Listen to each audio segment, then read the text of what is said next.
So starting off with this one, I started off with these keys right here from Spitfire Audio's soft piano. Then they sound something like this.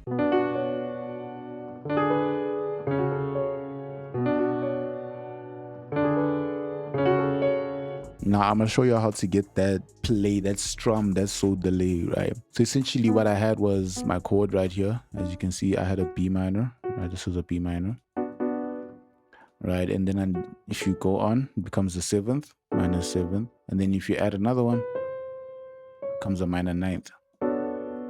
So that's basically this chord that I had right here, right? The only difference is what I removed the seventh and this is what I had.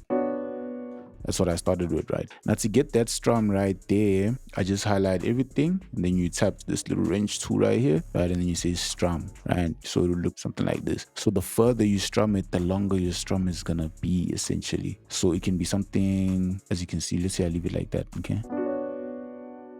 You feel me? Now it's a bit faster, right? So that's what I did to get that strumming effect for these keys. For the actual chords themselves, I just went straight by ear and then I just went off. Then I moved on to these keys right here, straight out of analog. Also the exact same pattern, nothing changed. The only thing I did was I moved this a little bit right here. So it's offbeat, so it sounds like this.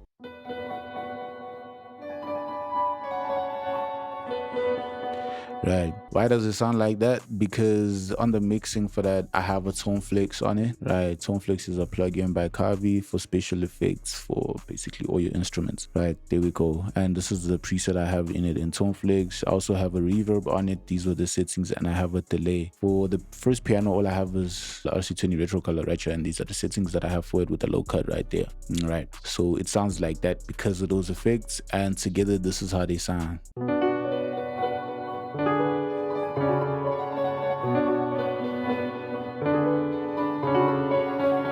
Right, moving on, then I got Omnisphere right here and I just laid down this pattern right here. There's no music group behind this entire beat. Once again, I can't lie, I just laid down what sounded good and this is how that sounded. I'm gonna play it with metronome.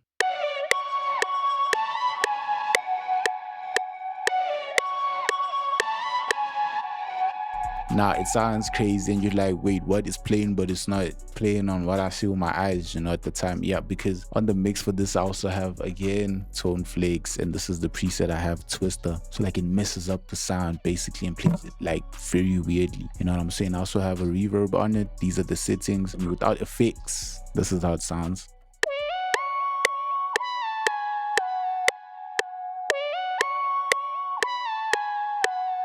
You know what I'm saying?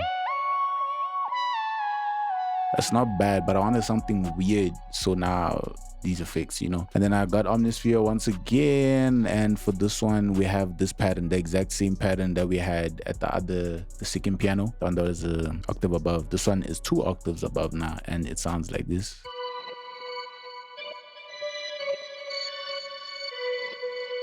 Right.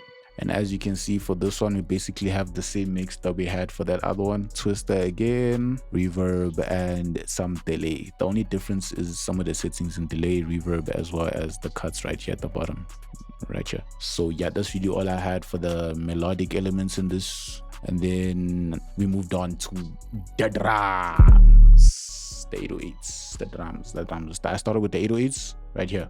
This is the pattern that I had, the 808s. So I'm just following the root notes. They're not complicated. So this is the first pattern that I have for the 808, right? Just following the root notes. This is the second one. And in this one, we have some extra sauce going on. You know, look at this. We got some log drums in here too, you feel me? And then the main 808. Now the pattern changes up a bit between octaves, as you can see, some low notes with some different sounds. But primarily, we focused on this one. And all it does is genuinely following the root notes, except for this one F, but it's still in scale. So it matches. And then the log drums and the extra sounds. So I got this bass, right, the Z, you know what I'm saying, coded log drum. And then yeah, so in between the spaces, as you can see, that's basically where I was putting them. Look at this, it's in between the spaces. You know what I'm saying? That's basically where I was putting them, where there's nothing really playing, and all the 808s together sound like this.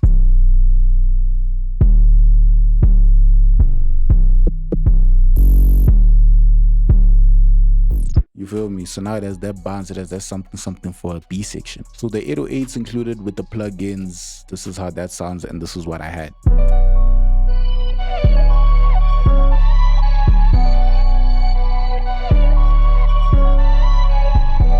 basically. And then for the B section,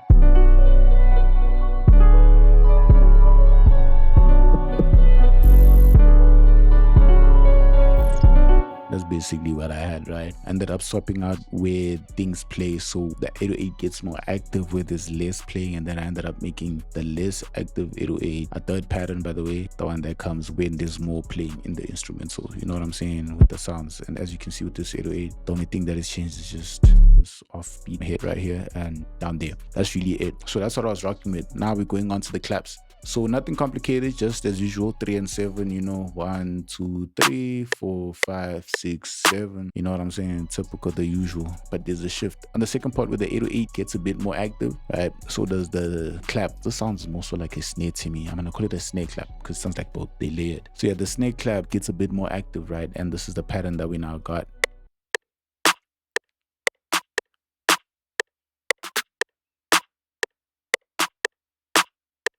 So now, you know what I'm saying, we're filling out some of the spaces in between, some little special hits right here, you know, just, you gotta add a little sauce in there, man. It's a Brady and Blxckie beat, you have to add a little sauce in there. So that's the only two patterns that I have for the clap, the snare clap. Right, moving on to the hats. This is what I have for the hats. Genuinely nothing complicated. This is mostly two-step, right? There's a roll at the beginning just for it to hit way harder, so it starts like this. You know what I'm saying? I like that roll. We let the 808 breathe, so let's let the hi-hats and the other sounds do sound. And then we have a few rolls here and there. Really nothing complicated. Really nothing complicated. You can do rolls easily by going to 3-step and then, you know, just put them in the board. You know, or you can do the 4-step type rolls. You can do any type of rolls really that you want. So yeah, you can go crazy. But you also have to think simple because their beats don't really be doing too much in aura area. They're perfectly doing enough. So yeah, and then we got a perk right here. Same concept. You gotta just enough, you know. Sounds like that, just enough. But it is hitting off grade a bit, you know, like listen. There's this weird bounce, you know, it's hitting way off grid low key. As you can see, it's like purposely delayed. And then we have this right here. Right, and it's just hitting right here at the start after the down hit. And then we have this snare, accent snare. Nothing crazy, just it's on the offbeat. Same with this one, which is the second accent snare. Nothing crazy, it's on the offbeat. You find these in any pack, genuinely. And then now we have another snare. You get nothing crazy again. And then we have an open hat that just hits on the downbeat, basically. So that one hit. So for drums and percussion, this is what we're sitting with right here.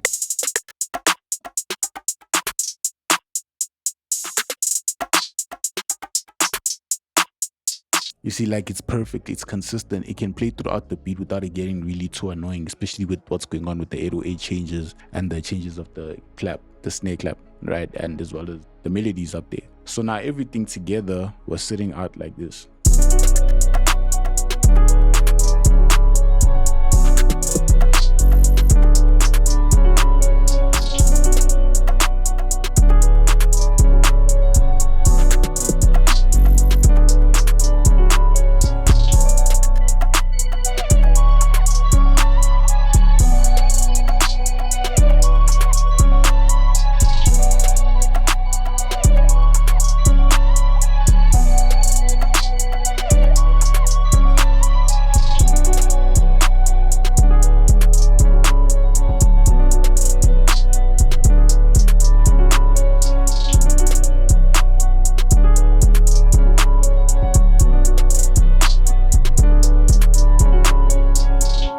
That's basically it, right? So yeah, this is not the full thing. I was just showing it like this for structure, and so I'm gonna obviously structure it out more further to make it longer. But yeah, this is basically what we're looking at right now, and that's it.